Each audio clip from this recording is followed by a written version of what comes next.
ಶ್ರೀರಾಘವೇಂದ್ರನಿರ್ದಿಷ್ಟಂ ಮಧ್ವರೂಪನಿದರ್ಶಕಂ ವಿದ್ಯಾಮಾನ್ಯಾಪ್ತಸದ್ವಿದ್ಯಂ ಕೃಷ್ಣತತ್ವೋಪದೇಶಕಂ ಪ್ರೀಣಯಂತಂ ಚತುರ್ಬಾಹುಂ ವಿಶ್ವಂ ಕಾಲೀಯಮರ್ದನಂ ವಂದೇ ಕೃಪಾತಪಃ ಪೂರ್ಣಂ ಸ್ವರೂಪೋದ್ಧಾರಕಂ ಮಮ ತಪಸ್ವಾಧ್ಯಾಯ ಶುಶ್ರೂಷಾ ಕೃಷ್ಣಪೂಜಾರತಂ ಮುನಿಂ ವಿಶ್ವೇಶಮಿಷ್ಟದಂ ವಂದೇ ಪರಿವ್ರಾಟ್ ಚಕ್ರವರ್ತಿನಂ ಬ್ರಹ್ಮಚರ್ಯ ಹರಿಪ್ರೀತಿ ಸುವಿದ್ಯಾವಾದಶಾಲಿನಃ ಇಷ್ಟದಾನ್ ಕಷ್ಟಹರ್ತೃನ್ನಃ ವಿದ್ಯಾಮಾನ್ಯಾನ್ ಮುನೀನ್ ನುಮಃ ಪೂಜ್ಯಾಯ ರಾಘವೇಂದ್ರಾಯ ಸತ್ಯಧರ್ಮರತಾಯ ಚ ಭಜತಾಂ ಕಲ್ಪವೃಕ್ಷಾಯ ನಮತಾಂ ಕಾಮಧೇನವೇ ತಪೋ ವಿದ್ಯಾವಿರಕ್ತ್ಯಾದಿ ಸದ್ಗುಣೌಘಾಕರಾನಹಂ ವಾದಿರಾಜಗುರೂನ್ ವಂದೇ ಹಯಗ್ರೀವ ಪದಾಶ್ರಯಾನ್ ಅಭ್ರಮಂ ಭಂಗರಹಿತಂ ಅಜಡಂ ವಿಮಲಂ ಸದಾನಂದತೀರ್ಥಮತುಲಂ ಭಜೆ ತಾಪತ್ರಯಾಪಹಂ ಪೂರ್ಣಾನನ್ಯ ಸುಖೋದ್ಭಾಸಿ ಮಂದತ್ಮಿತಮದೀಶಿತುಃ ಗೋವಿಂದಸ್ಯ ಸದಾ ಚಿಂತ್ಯಂ ನಿತ್ಯಾನಂದಪದಪ್ರದಂ ವಂದೇ ವಂದ್ಯಂ ಸದಾನಂದಂ ವಾಸುದೇವಂ ನಿರಂಜನಂ. ಹರಿಕಥಾಮೃತ ಸಾರಗುರುಗಳ ಕರುಣನಿಂದಾಪರಿತು ಪೇಳುವೆ ಪರಮ ಭಗವದ್ಭಕ್ತರಿದನಾದರದಿ ಕೇಳುವುದು. ಜನನಿಯನು ಕಾಣದಿಹ ಬಾಲಕನು ನೆನೆದು ಹಲಬುತಿರೆ ಅಡಗಿದ್ದು ಅವನ ನೋಡುತ್ತ ನಗುತ ಹರುಷದಲ್ಲಿ ತನಯನಂ ಬಿಗಿದಪ್ಪಿ ರಂಭಿಸಿ ಕನಲಿಕೆಯ ಕಳೆವಂತೆ ಮಧುಸೂದನನು ತನ್ನವರಿದ್ದೆಡೆಗೆ ಬಂದೊದಗಿ ಸಲಹುವನು ಅಂತ ಜಗನ್ನಾಥದಾಸರು ತಿಳಿಸಿಕೊಡ್ತಾ ಇದ್ದಾರೆ. ಇದು ಕೂಡ ಭಗವಂತನ ಅಪಾರವಾದಂತಹ ಅಸದೃಶವಾದಂತಹ ಕಾರುಣ್ಯವನ್ನು ನಮಗೆ ತೆರೆದಿಡುವಂತಹ ಒಂದು ಅದ್ಭುತವಾದಂತಹ ಸ್ತೋತ್ರ. ಇದನ್ನು ಒಂದು ನಿದರ್ಶನದ ಮೂಲಕ ಆ ವಿಚಾರವನ್ನು ಮಂಡಿಸ್ತಾ ಇದ್ದಾರೆ ಜಗನ್ನಾಥದಾಸರು. ಜನನಿಯನು ಕಾಣದಿಹ ಬಾಲಕನು ಅಂತ ಒಂದು ಮಗು ಇರ್ತದೆ. ಆ ಮಗು ತನ್ನಷ್ಟಕ್ಕೆ ತಾನು ಆಟಾಡಿಕೊಂಡಿರ್ತದೆ. ಆದರೆ ಆ ಸ್ವಲ್ಪ ಹೊತ್ತಿಗೆ ಆ ತಾಯಿ ಒಂದು ಕೋಣೆಯ ಒಳಗೆ ಅಡಗಿ ಕೂತಿರ್ತಾಳೆ, ಅಥವಾ ಅವನಿಗೆ ಕಾಣದ ಹಾಗೆ ಇರ್ತಾಳೆ.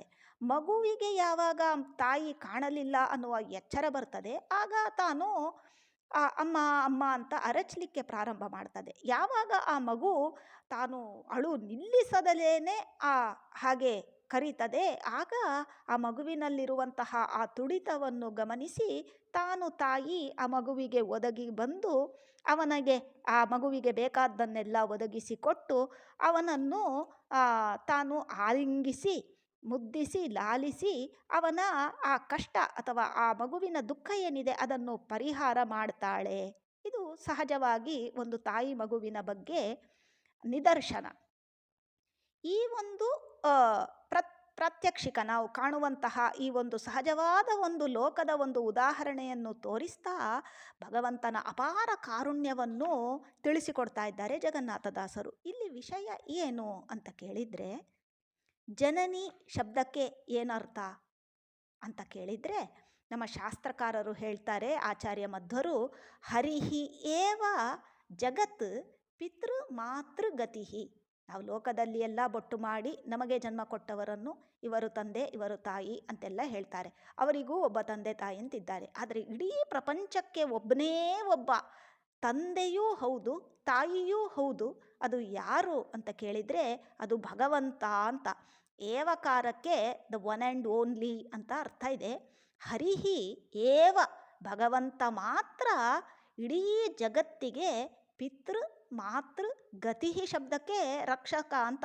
ಅಂದರೆ ಏನು ಗತಿ ಇಲ್ಲದೆ ಇದ್ದಾಗ ಒಬ್ಬರ ಹತ್ರ ಹೋಗುವುದು ಅಂತ ಇದೆ ಅಲ್ಲ. ಅಂದರೆ ಆ ಯಾವ ಒಬ್ಬನ ಹತ್ರ ಹೋದರೆ ನಮ್ಮ ಏನು ಗತಿಗೆಟ್ಟ ಸ್ಥಿತಿ ಇದೆ ಅದು ಪರಿಹಾರ ಆಗ್ತದೆ. ಎಲ್ಲಿ ಎಲ್ಲ ಕ್ವೆಶ್ಚನ್ಸಿಗೂ ಎಲ್ಲ ತೊಂದರೆಗಳಿಗೂ ಸೊಲ್ಯೂಷನ್ ಸಿಗ್ತದೆ. ಅದು ಸಿಗುವುದು ಅಂತಾದರೆ ಇಡೀ ಪ್ರಪಂಚಕ್ಕೆ ಅದು ಒಬ್ಬನ ಹತ್ರ ಮಾತ್ರ, ಅದು ಭಗವಂತ ಅಂತ ಆಚಾರ್ಯ ಮಧ್ವರು ಹೇಳಿದ್ದಾರೆ. ಹಾಗಾಗಿ ಹರಿಹಿ ಏವ ಜಗತ್ ಪಿತೃ ಮಾತೃ ಗತಿ ಅಂತ. ಹಾಗಾಗಿ ಇಲ್ಲಿ ಮಾತೃ ಜನನಿ ಶಬ್ದಕ್ಕೆ ಏನಂತ ಅಂತಂದರೆ ಭಗವಂತ ಅಂತ ಇಟ್ಟುಕೊಳ್ಬೇಕು. ಆ ಭಗವಂತ ಏನು ಮಾಡ್ತಾನೆ ಅಂತಂದರೆ ಅವನು ನಮಗೆ ಕಾಣುವುದಿಲ್ಲ. ಅಂದರೆ ನಮಗೆ ಎಲ್ಲಿ ತನಕ ನಾವು ಈ ಲೋಕದಲ್ಲಿ ಆಟ ಆಡಿಕೊಂಡು, ಅಂದರೆ ನಮಗೆ ಬೇಕಾದ್ದೆಲ್ಲ ಸಿಕ್ಕುವ ಹಾಗೆ ತೋರ್ತಾ ಇರ್ತದೆ, ನಾವು ತಾಯಿಯನ್ನು ಎಣಿಸುವುದಿಲ್ಲ ಅಥವಾ ಭಗವಂತನನ್ನು ಎಣಿಸುವುದಿಲ್ಲ. ಯಾವಾಗ ಸಂಕಟ ಬಂದಾಗ ವೆಂಕಟರಮಣ ಅಂತ ಹೇಳ್ತಾರೆ. ಯಾವಾಗ ಪರಿಹರಿಸ್ಲಿಕ್ಕೆ ಆಗದೇ ಇರುವಂತಹ ದುಃಖಗಳನ್ನು ಕೆಲವೊಮ್ಮೆ ನಮ್ಮ ಮುಂದೆ ಇಡ್ತಾನಂತೆ ಭಗವಂತ. ಅಂಥ ಸಂದರ್ಭವನ್ನು ಇಡುವುದಾದರೂ ಯಾಕೆ ಸಾತ್ವಿಕರಿಗೆ ಅಂದರೆ ಭಗವಂತನನ್ನು ಎಣಿಸಿ ದುಃಖವನ್ನು ಬೇಗ ಪರಿಹಾರ ಮಾಡಿಕೊಂಡು ಭಗವಂತನ ಬದಿಗೆ ಮಗುವಿಗೆ ಬರಲಿ ಅಂತ. ತಾಯಿ ಕೂಡ ಸುಮ್ಮನೆ ಇರ್ತಾಳೆ, ಅವನ ಪಾಡಿಗೆ ಏನೋ ಮಾಡ್ಕೊಂಡಿದ್ದಾನೆ. ಯಾವಾಗ ಆ ಮಗುವಿಗೆ ತಡ್ಕೊಳ್ಳಿಕ್ಕಾಗದ ದುಃಖ ಬರ್ತದೆ, ಆಗ ಅದು ಅಮ್ಮ ಅಂತ ಹೇಳಿ ಬೊಬ್ಬಿಡ್ತದೆ. ಆ ಮಗುವಿಗೆ ಬೇರೆ ಏನು ಅಪ್ಪ ಬಂದು ಸಮಾಧಾನ ಮಾಡಲಿ, ಅಕ್ಕಪಕ್ಕದವ್ರು ಯಾರು ಸಮಾಧಾನ ಮಾಡಿದರೂ ಕೂಡ ಅವನಿಗೆ ಆ ಹಠ ಹೋಗುವುದಿಲ್ಲ. ತಾಯಿ ಸಮಾಧಾನ ಮಾಡಿದರೆ ಮಾತ್ರ ಹೋಗ್ತದೆ. ಅಂಥ ಒಂದು ತುಡಿತ ಯಾವಾಗ ಬರ್ತದೆ ನಮಗೆ ಭಗವಂತನಲ್ಲಿ, ಆಗ ಭಗವಂತ ಬಂದು ಒದಗಿ ಬರ್ತಾನೆ. ಅಲ್ಲ, ಅಷ್ಟರ ತನಕ ತಾಯಿ ಗಮನಿಸಿರುವುದಿಲ್ವಾ ಮಗುವನ್ನು? ತಾಯಿ ನೋಡ್ತಾನೇ ಇರ್ತಾಳಂತೆ. ತಾಯಿ ಎಲ್ಲೇ ಇದ್ದರೂ ಕೂಡ ಒಂದು ಕಣ್ಣು ತನ್ನ ಮಗುವಿನ ಮೇಲೆ ಇದ್ದೇ ಇರ್ತಾ ಅಸದೃಶವಾದಂತಹ ಒಂದು ದೊಡ್ಡ ಸಾಮರ್ಥ್ಯ ಲೋಕದಲ್ಲಿರುವ ತಾಯಿಯಲ್ಲೇ ನಾವು ಕಾಣುವುದುಂಟು. ಆದರೆ ಜಗತ್ಪಿತೃ ಮಾತೃಗತಿಯಾದಂತಹ ಭಗವಂತ ಪ್ರತಿಯೊಂದು ಜೀವನನ್ನು ಕೂಡ ತನ್ನ ಗಮನದಲ್ಲಿ ತಾನು ಇಟ್ಟುಕೊಂಡಿರ್ತಾನೆ. ಹಾಗಾಗಿ ಇಲ್ಲಿ ಹೇಳ್ತಾರೆ, ವಿಶೇಷವಾಗಿ ಭಕ್ತರನ್ನಂತೂ ಅವನು ಕಣ್ಣು ಮಿಟುಕಿಸದೆ ನೋಡಿಕೊಳ್ತಾ ಇರ್ತಾನೆ ಅಂತ. ಅವನು ಏನು ಮಾಡ್ತಾ ಇದ್ದಾನೆ ಅಂತಂದರೆ, ಎಲ್ಲಿದ್ದಾನೆ ಭಗವಂತ ಅಂತಂದರೆ, ಅವನ ಕ್ರಿಯೆ ಹೇಗಿದೆ ಅಂತಂದರೆ, ಅವನು ಆ ಕತ್ತಲಿನ ಮನೆಯೊಳಗೆ ಅಡಗಿ ಕೂತು, ಅಲ್ಲಿ ಶಬ್ದ ಹಾಗೇ ಇದೆ, ಕತ್ತಲು ಮನೆಯೊಳಗೆ ಅಡಗಿದ್ದು ಆ ಮಗುವನ್ನು ನೋಡ್ತಾ ಇರ್ತಾನೆ. ಏನಿದು ಕತ್ತಲಿನ ಮನೆ ಅಂತ ನಾವು ಸ್ವಲ್ಪ ಇದರ ಬಗ್ಗೆ ಚಿಂತನೆ ಮಾಡೋದು ಅಂತಂದರೆ, ಈ ಪಿಂಡಾಂಡ, ಈ ಶರೀರ ನಮ್ಮದೇನಿದೆ, ಇದು ಕತ್ತಲಿನ ಮನೆ. ಹೇಗೆ ಹೇಳ್ತೀರಿ ಕತ್ತಲಿನ ಮನೆ ಅಂದರೆ, ನಾವು ಪ್ರಾಕ್ಟಿಕಲ್ಲಾಗಿ ನೋಡಿದರೂ ಕೂಡ ಈ ಶರೀರದ ಒಳಗೆ ಸನ್ಲೈಟ್ ಏನಿದೆ, ಈ ಸೂರ್ಯನ ಬೆಳಕು ಅಂತೇನಿದೆ, ಆ ಶರೀರದ ಒಳಗೆ ಪ್ರವೇಶ ಇಲ್ಲ, ಶರೀರದ ಹೊರಗೆ ಪ್ರವೇಶ ಇದೆ ಸನ್ಲೈಟಿಗೆ ಹೊರತು ಶರೀರದ ಒಳಗೆ ಪ್ರವೇಶ ಇಲ್ಲ. ಹಾಗೆ ನೋಡಿದಾಗ ಏನಾಯಿತು? ಕತ್ತಲಿನ ಮನೆ ಆಯಿತು. ಅಂದರೆ ಪ್ರಾಕೃತಿಕವಾದಂತಹ ಬೆಳಕು ಇಲ್ಲ ಆ ಶರೀರದ ಒಳಗೆ ಅನ್ನುವಂಥದ್ದು ಖಾತ್ರಿ ಆಯಿತು. ಪ್ರಾಕೃತಿಕವಾದ್ದು ಇಲ್ಲ, ಸರಿ, ಒಂದಂಶ ಆಯಿತು. ಆಯಿತು ಬಿಡಿ, ಇರಲಿ ಬಿಡಿ, ಏನಾಯ್ತು ಈಗ? ಪ್ರಾಕೃತಿಕವಾದ್ದು ಇರಲಿ ಬಿಡಲಿ, ಏನೀಗ ಅದರಿಂದ ಅಂತ ಕೇಳಿದರೆ, ಇಲ್ಲ, ಸಾತ್ವಿಕವಾದಂತಹ ಬೆಳಕು ಬೇಕು, ಅಂದರೆ ಜ್ಞಾನದ ಬೆಳಕು ಬೇಕು, ಅದೂ ಇಲ್ಲ ಈ ಶರೀರದ ಒಳಗೆ. ಏನಾಯ್ತು ಈಗ ಒಟ್ಟಿನಲ್ಲಿ ಅಂತಂದರೆ, ಕತ್ತಲಿನ ಮನೆ. ಕತ್ತಲಿನ ಮನೆಯಲ್ಲಿ ಏನಾಯಿತು? ಈ ಶರೀರ ಕತ್ತಲಿನ ಮನೆ. ಇದರಲ್ಲಿ ಏನಿದ್ದಾನೆ? ಭಗವಂತ ಇದ್ದೇ ಇದ್ದಾನೆ. ಭಗವಂತ ಇಲ್ಲದೇ ಇದ್ದರೆ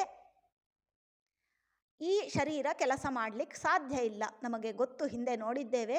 ಆವಾತನು ತೊಲಗೆ ಹರಿತಾ ತೊಲಗುವ ಅಂತ ಹೇಳುವಾಗ ಭಗವಂತ ಪ್ರಾಣದೇವರು ಇವರಿಬ್ಬರು ಎಷ್ಟರ ತನಕ ಇರ್ತಾರೆ ಈ ಶರೀರದಲ್ಲಿ, ಅಷ್ಟರ ತನಕ ಮಾತ್ರ ಆ ವ್ಯಕ್ತಿ ಅಸ್ತಿತ್ವ, ಬದುಕಿದ್ದಾನೆ ಅಂತ ಹೇಳ್ತಾರೆ.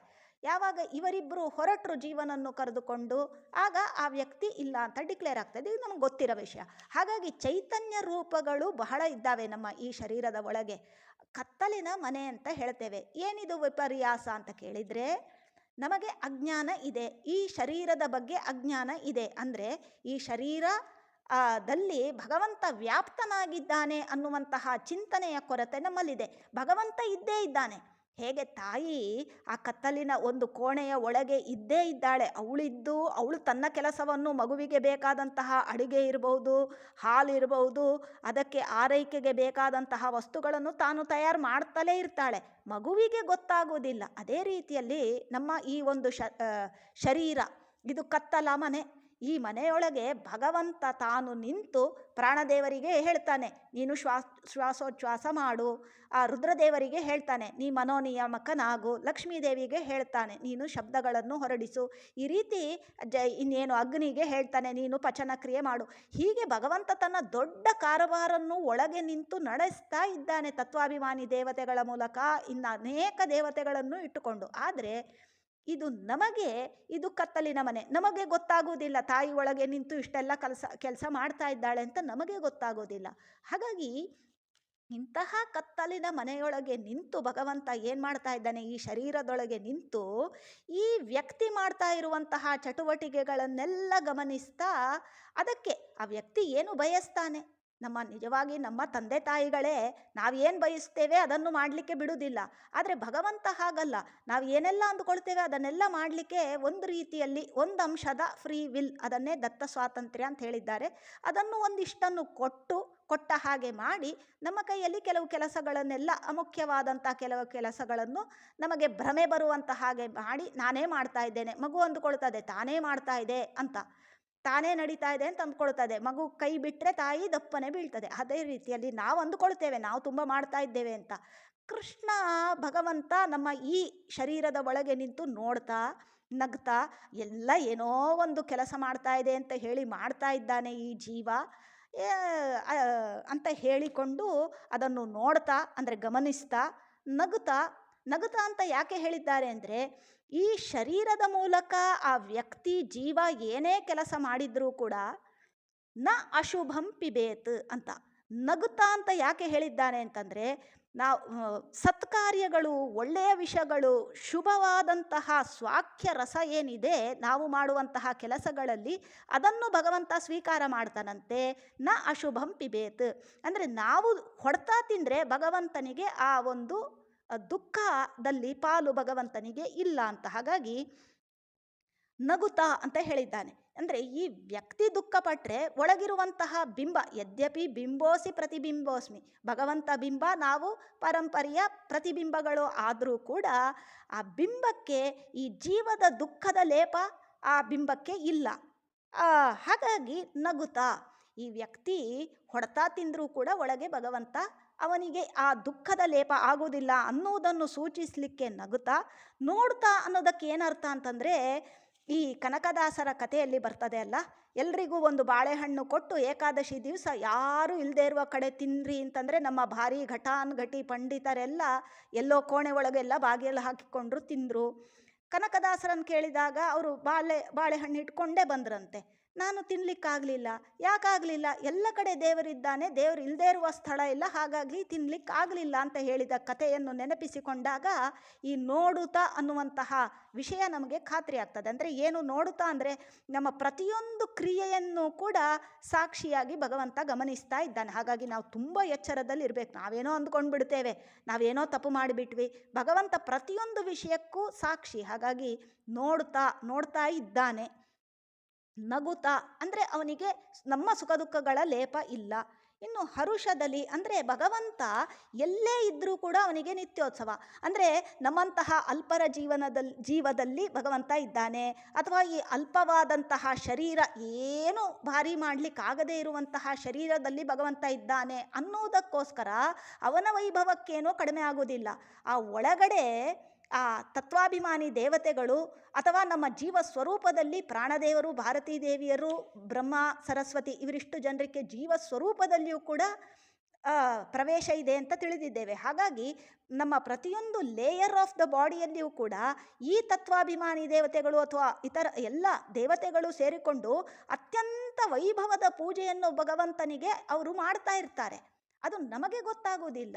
ಭಗವಂತ ಸ್ವಯಂ ತಾನು ಆನಂದಮಯನಾಗಿ ನಮ್ಮೊಳಗೆ ಇರ್ತಾನೆ. ಹಾಗಾಗಿ ಅವನ ವೈಭವಕ್ಕೆ ಯಾವುದೇ ಶರೀರ ನೈಮಿತ್ತಿಕವಾದಂತಹ ದೋಷ ಇದ್ದರೂ ಕೂಡ ಭಗವಂತನ ಅಸ್ತಿತ್ವಕ್ಕೆ, ಭಗವಂತನ ಗುಣಗಳಿಗೆ, ಭಗವಂತನ ಆನಂದಕ್ಕೆ ಯಾವುದೇ ರೀತಿಯ ತೊಂದರೆ ಆಗುವುದಿಲ್ಲ. ಅವನು ಯಾವುದೇ ಚೇತನದ ಆ ಶರೀರದಲ್ಲಿ ಇದ್ದರೂ ಕೂಡ ಅವನು ಆನಂದಮಯನಾಗಿ ಇರ್ತಾನೆ ಅನ್ನುವುದನ್ನು ತಿಳಿಸುವುದಕ್ಕೋಸ್ಕರ ಹರುಷದಲ್ಲಿ ಅಂತ ತಿಳಿಸಿಕೊಟ್ಟಿದ್ದಾರೆ. ಈ ರೀತಿ ಭಗವಂತ ತಾನು ತನ್ನಷ್ಟಕ್ಕೆ ತನ್ನ ವೈಭವೋಪೇತವಾದಂತಹ ಆಡಳಿತವನ್ನು ನಮ್ಮೊಳಗೆ ನಿಂತು ನಡೆಸ್ತಾ ಈ ಜೀವನನ್ನು ನೋಡ್ತಾ ಇರ್ತಾನೆ. ನೋಡುವುದು ಶಬ್ದಕ್ಕೆ ಒಂದು ಗಮನಿಸ್ತಾನೆ ಅಂತ ಅರ್ಥ, ಇನ್ನೊಂದು ನಾವವನನ್ನು ಎಣಿಸ್ಲಿ ಬಿಡಲಿ ನಮ್ಮ ಯೋಗ್ಯತೆಗೆ ಅನುಗುಣವಾಗಿ ಅವನು ನಮ್ಮನ್ನು ಪಾಲಿಸ್ತಾನೆ ಅಂತ ಅರ್ಥ. ಹಾಗಾಗಿ ಇಂತಹ ಭಗವಂತ ಕತ್ತಲೆಯ ಮನೆ ಒಳಗೆ ಇದ್ದಾನೆ. ನಮ್ಮ ದೃಷ್ಟಿಯಿಂದ ಅದು ಕತ್ತಲೆ ಮನೆ. ಭಗವಂತ ಆರಾಮದಲ್ಲಿ ಅವನು ಎಲ್ಲಿದ್ದರೂ ಕೂಡ ಕೋಟಿ ಸೂರ್ಯ ಸಮಪ್ರಭ. ನಮಗೆ ಒಂದು ಅಡ್ಡವಾದಂತಹ ಪರದೆ ಉಂಟು, ಹಾಗಾಗಿ ನಮಗೆ ಆ ಭಗವಂತನ ವೈಭವ ಕಾಣುವುದಿಲ್ಲ ಇವಾಗ. ಹಾಗೆ ಆದರೆ ಒಂದು ವೇಳೆ ಅಂದರೆ ಇದು ಒಂದು ಪಿಕ್ಚರ್ ಒಂದು ತಂದುಕೊಳ್ಳೋಣ ನಮ್ಮ ಮನಸ್ಸಿಗೆ, ಇಂತಹ ಒಂದು ಸ್ಥಿತಿಯನ್ನು ತಂದುಕೊಂಡು. ಆದರೆ ಇದೇ ಮನೆಯಲ್ಲಿ, ಇದೇ ಕತ್ತಲೆಯ ಮನೆಯಲ್ಲಿ ಆ ಭಗವಂತನನ್ನು ನೆನೆಸಿಕೊಂಡು ಯಾವಾಗ ಜೀವ ಅನ್ಯಥಾ ಶರಣಂ ನಾಸ್ತಿ ತ್ವಮೇವ ಶರಣಮಮ ಕೃಷ್ಣ, ಹಾ ಕೃಷ್ಣ ಅಂದರೆ ನಮಗೆ ಕೃಷ್ಣ ನೀನು ಬೇಕು ಅಂತ ಯೋಚನೆ ಮಾಡಿಕೊಂಡು ಆ ಮಗು ಯಾವಾಗ ಇಡೀ ದಿನವನ್ನು ತಾನು ಪಾರಾಯಣಕ್ಕಿರ್ಬೋದು, ಭಗವಂತನ ವಿಷಯಿಕ ತತ್ವಜ್ಞಾನದ ಆರ್ಜನೆಗಿರಬಹುದು, ಆರಾಧನೆಗಿರಬಹುದು, ಪೂಜೆಗಿರಬಹುದು, ಜಪಕ್ಕಿರಬಹುದು, ಅನುಷ್ಠಾನಕ್ಕಿರಬಹುದು, ಅಥವಾ ಏನು ಟ್ರಾನ್ಸೆಂಡೆಂಟಲ್ ಆ್ಯಕ್ಟಿವಿಟೀಸ್ ಅಂತ ಏನು ಹೇಳ್ತಾರೆ, ಅದನ್ನು ಸದಾಕಾಲ ಭಗವಂತ ನಿನ್ನನ್ನು ಬಿಟ್ಟು ನನಗೆ ಬೇರೆ ಯಾವುದರಿಂದನೂ ಸಮಾಧಾನ ಆಗುವುದಿಲ್ಲ ಅಂತ ಆ ಮಗು ಹೇಗೆ ಅಮ್ಮನೇ ಬೇಕು ಅಂತ ಅದು ಗೋಳಿಡುತ್ತೆ, ಅಂತಹ ಸಂದರ್ಭದಲ್ಲಿ ಭಗವಂತ ಏನು ಮಾಡ್ತಾನೆ ಅಂತಂದರೆ ತನ್ನ ಮಗುವನ್ನು ಆ ಮಗುವನ್ನು ಬಿಗಿದಪ್ಪಿಕೊಂಡು ರಂಭಿಸಿ ಕನಲಿಕೆಯ ಕಳೆವಂತೆ ಅಂತ. ಕನಲಿಕೆ ಅಂತಂದರೆ ಅವನ ದುಃಖ ದುಮ್ಮಾನಗಳು ಏನಿದ್ದಾವೆ ಇದನ್ನು ಕಳೆಯುವಂತೆ ಆ ಭಗವಂತ ಮಧುಸೂದನಾದಂತಹ ಭಗವಂತ ಆ ತನ್ನವರಿದ್ದೆಡೆಗೆ ಬಂದು ಒದಗಿ ಆ ಸಲಹುತ್ತಾನೆ ಅಂತ ಹೇಳ್ತಾ ಇದ್ದಾರೆ. ಇಲ್ಲಿ ಪ್ರಾಕೃತಿಕವಾಗಿ ಈ ಜೀವ ಶರೀರದಲ್ಲಿ ಇದ್ದಾಗ ಪ್ರಕೃತ ನಮ್ಮ ಈ ಅವಸ್ಥೆಯಲ್ಲಿ ನಾವಿರುವಾಗ ಏನೋ ದುಃಖಗಳು ಬರ್ತದೆ, ನಾವೇನೋ ರಾಯರಿಗೆ ಗರಗರ ಒಂದು 4 ಪ್ರದಕ್ಷಿಣೆ ಬರ್ತೇವೆ, ತಾತ್ಕಾಲಿಕವಾಗಿ ಅಲ್ಲಿ ಏನು ಆ ದುಃಖ ಇತ್ತು ಆ ದುಃಖದಿಂದ ಬಿಡುಗಡೆಯಾಗಿ ಮತ್ತೆ ಏನೋ ಲೌಕಿಕವಾದಂತಹ ಏನೋ ಒಂದು ಸವಲತ್ತು ನಮಗೆ ಒದಗಿ ಬರುತ್ತೆ ಅನ್ನೋದಕ್ಕೆ ಮಾತ್ರ ಸೀಮಿತವಾದಂಥದ್ದಲ್ಲ. ಈ ಶ್ಲೋಕದಲ್ಲಿ ಬಹಳ ದೊಡ್ಡ ವಿಷಯ ತತ್ವ ಅದು ಅಡಗಿದೆ.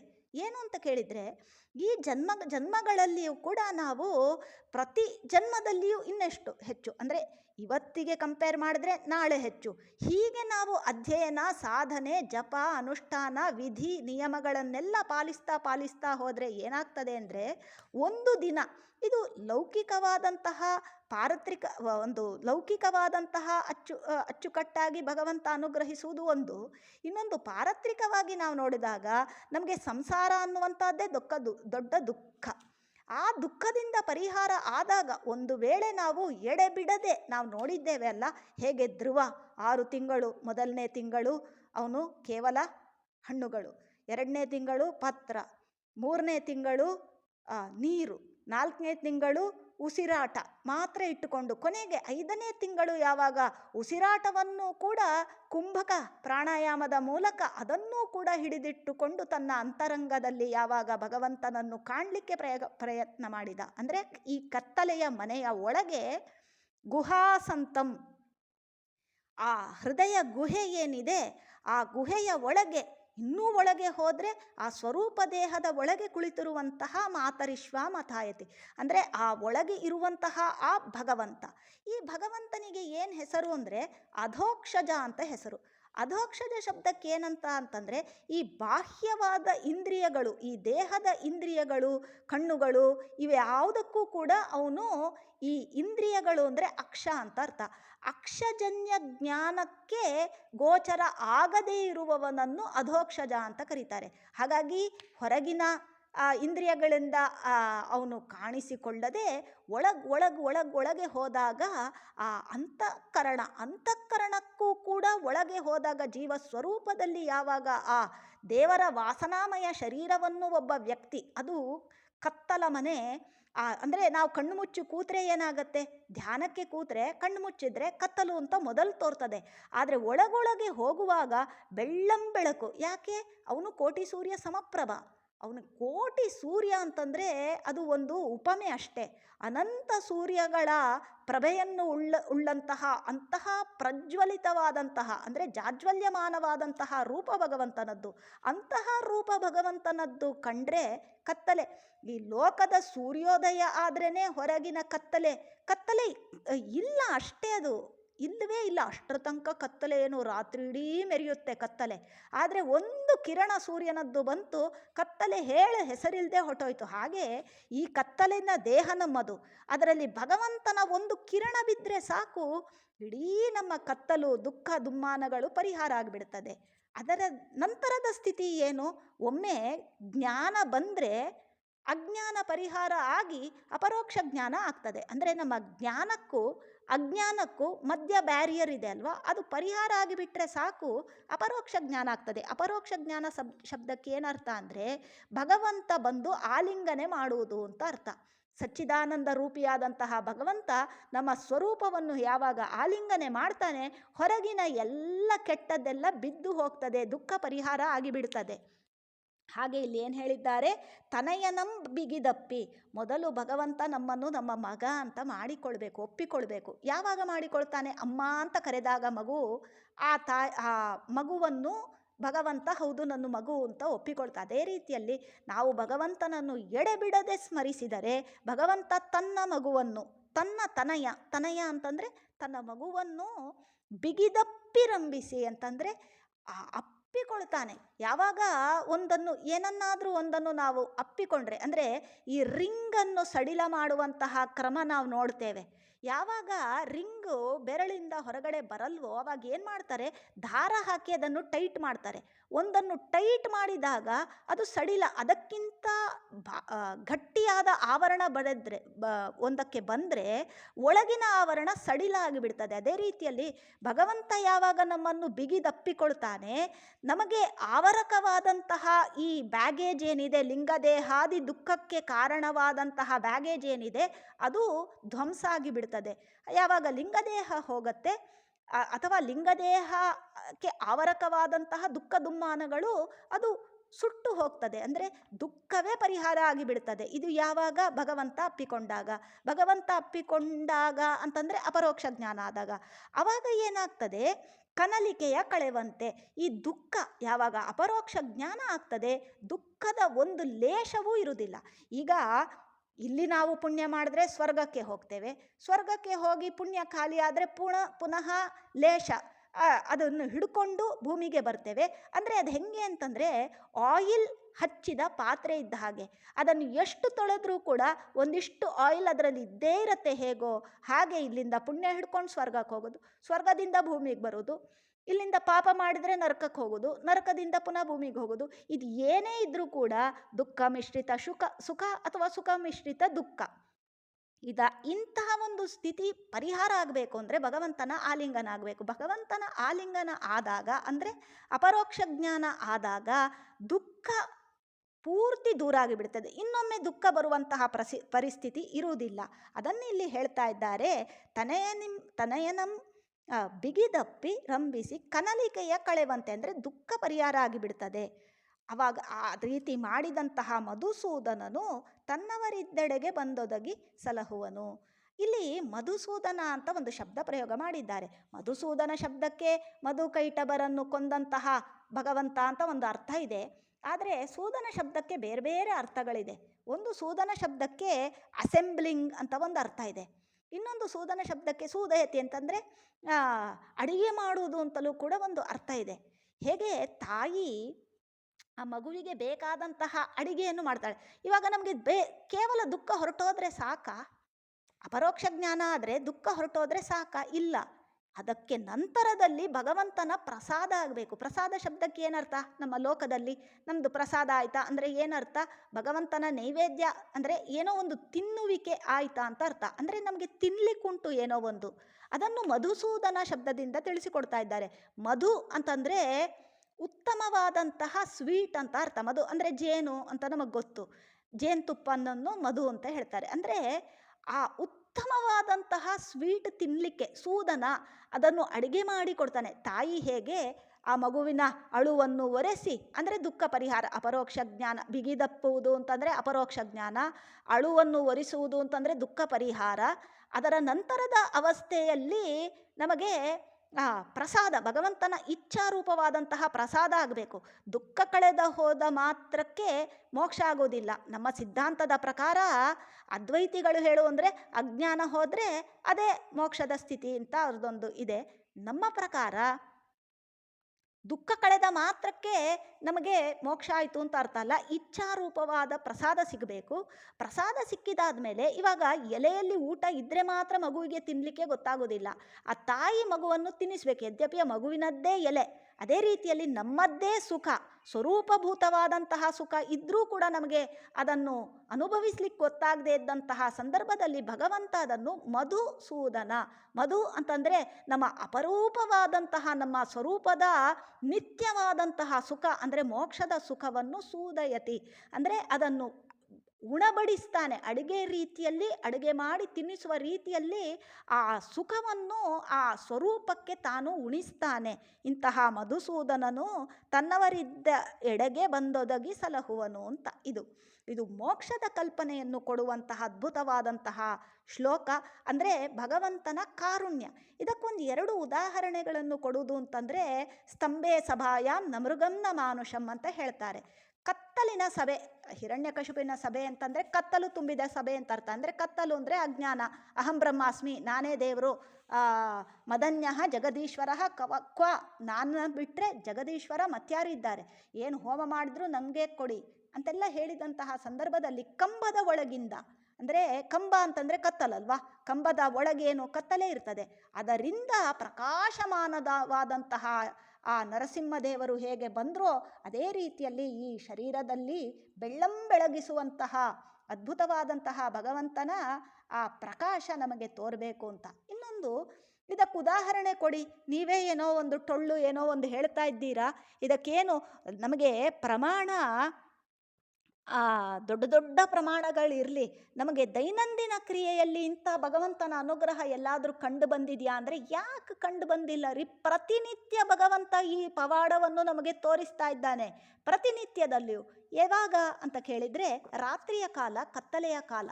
ಈ ರಾತ್ರಿಯ ಕಾಲದಲ್ಲಿ ಹೇಗೆ ಇರ್ತದೆ ಅಂತಂದರೆ, ನಮಗೆ ಇಡೀ ದಿನ ದಣೆದಂತಹ ನಮಗೆ ಭಗವಂತ ಏನು ಮಾಡ್ತಾನೆ ಅಂತಂದರೆ, ಆ ಪ್ರಾಜ್ಞಾರೂಪಿ ಭಗವಂತ ತನ್ನ ಆ ಒಂದು ಅದ್ಭುತವಾದಂತಹ ಒಂದು ರೀತಿಯಲ್ಲಿ ಮೋಕ್ಷ ಸದೃಶವಾದಂತಹ ಅವನ ಆ ಒಂದು ವ್ಯಾಪಾರವನ್ನು ನಮ್ಮ ಈ ಶರೀರದಲ್ಲೇ ತೋರಿಸಿಕೊಡ್ತಾ ಇದ್ದಾನೆ.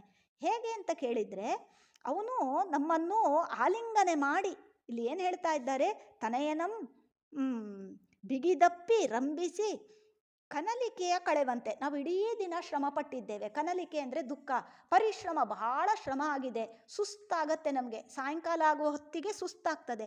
ಆವಾಗ ನಾವು ಮಲಗ್ತೇವೆ. ಮಲಗೋದು ಶಬ್ದಕ್ಕೆ ಏನಂತ, ಈ ಸ್ವರೂಪ ದೇಹ ಏನಿದೆ ಅದನ್ನು ಭಗವಂತ ತಾನು ಆಲಿಂಗನ ಮಾಡಿಕೊಂಡು ಅದಕ್ಕೆ ಅತ್ಯಂತ ಅದರ ಜೊತೆಗೆ ವಿಹಾರ ಮಾಡ್ತಾನಂತೆ. ನಮಗೆ ಗೊತ್ತಾಗೋದಿಲ್ಲ, ಜ್ಞಾನಿಗಳಿಗೆ ಗೊತ್ತಾಗ್ತದೆ, ನಮಗೆ ಗೊತ್ತಾಗೋದಿಲ್ಲ.